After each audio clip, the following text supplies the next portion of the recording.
Hello mga kalingap, sa pagpalang umaga. So yun mga kalingap, no? Tuloy-tuloy pa rin yung bagyo dito sa Bicol mga kalingap, dito sa Dalit. Grabe yung daming natumbang saging. At dito sa malapit sa bahay namin, ubos na yung saging nila. Ayan mga kalingap, pati doon sa likod, mga kapayo, ang baga. At doon sa harap,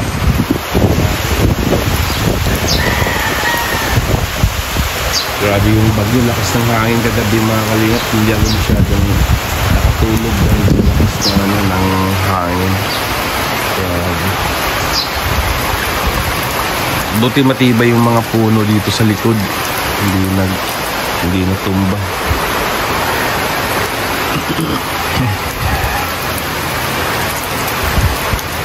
So, bisitahin natin yung kubo mga kalingap, kung ano yung status doon sa kubo mga kalingap. So yun mga kalingap, wala na, tumba na talaga yung saging, mga kahoy. Buti dito mga kalingap, walang mga punong tumba. Doon lang sa malapit kina Dodong.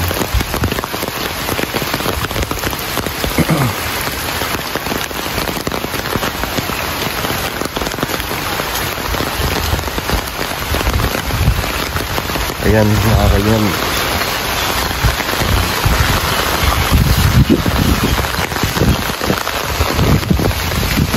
yan po yung kubo. Nakaano sila, binalot nila na trapal mga kalingap. Dahil ko na ang trapal dito pala yung sasakyan nila. Ayan yung kubo mga kalingap. Okay naman mga kalingap, wala nang baka sa kubo. Ayun, galing talaga ni Kuya Awit, wala na yung baka sa kubo mga kalingap. Ayan, maya mga kalingap, maya bibili tayo ng bastang hangin.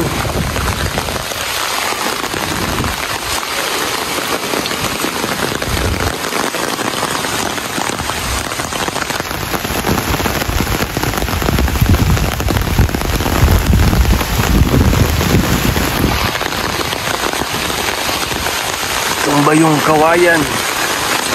Grabe, bastang bagyo.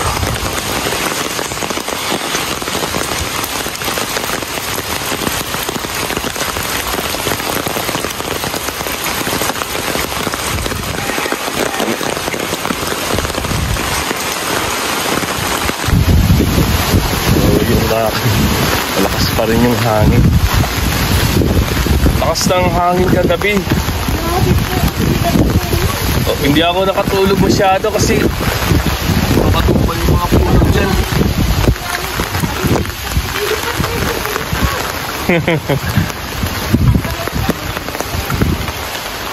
Grabe yung bagyo mga kalingap.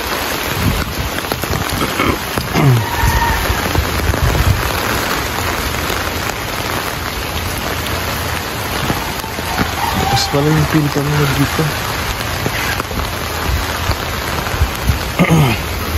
Bili tayo ng ulam mga kalingap.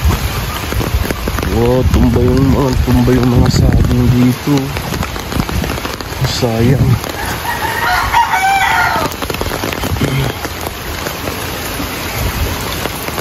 Bili tayo ng ulam.